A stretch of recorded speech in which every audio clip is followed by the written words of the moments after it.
Pope St. Gregory the Great, who was Pope from the year 590 until the year 604, wrote a splendid homily on the appearing of the risen Christ to the Apostle Thomas.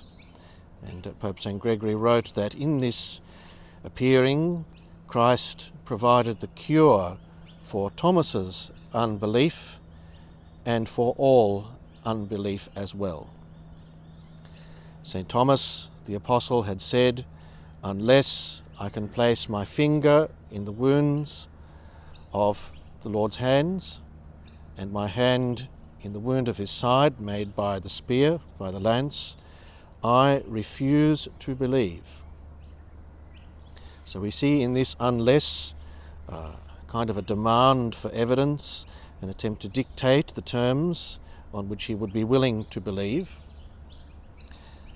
And of course, dictating terms to the Almighty is an exercise in utter futility. But we see that Christ does give him his evidence, but not in the way he expects. And so we see that the risen Christ is the great unmanipulable one, linked to the Hebrew name of God, Adonai. Jesus is Adonai.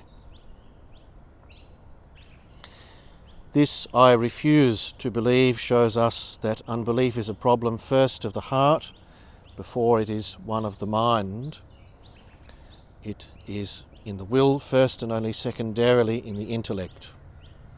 And this confirms for us the quip of G.K. Chesterton that if there were no God, there would be no atheists. Unbelief is one wound, but there are various levels of infection, we might say.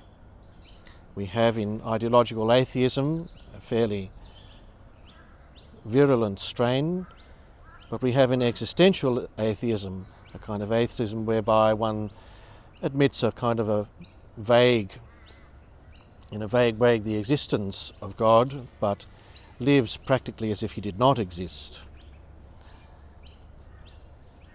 Our time, the culture in which we find ourselves, inflicts many wounds on souls, and all may be seen to have their cure in this appearing of the risen Christ to St. Thomas.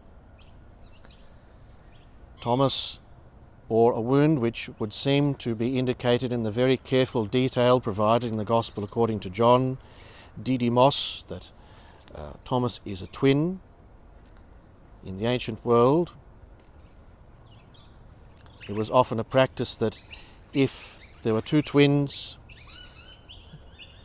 and if one died in childbirth, the other would be named for the twin that died. And so this was always to be named, to be thought of, to be referred to with reference to someone else. And this may have been the case with St. Thomas, that he was never thought of, or so he thought, he felt, never thought of, never named, never referred to for himself, but only for another.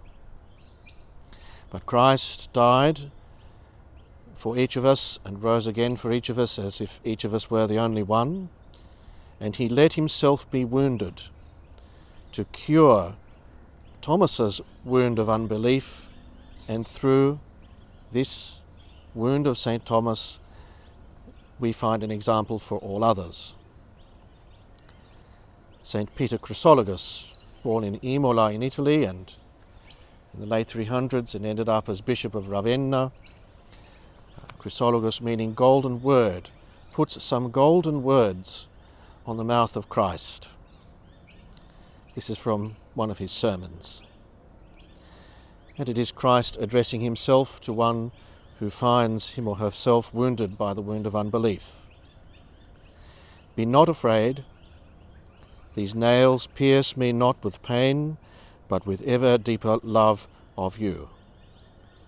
These wounds do not draw groans from me, rather they draw you closer to my heart. My blood is not lost to me, it is paid in advance for your ransom. Come then back to me, for see, I return good for evil, love for injuries, and for deep wounds a still deeper love. So let us look to the wounds of Christ, as the ancient prophecy of Isaiah says, by his wounds we are healed.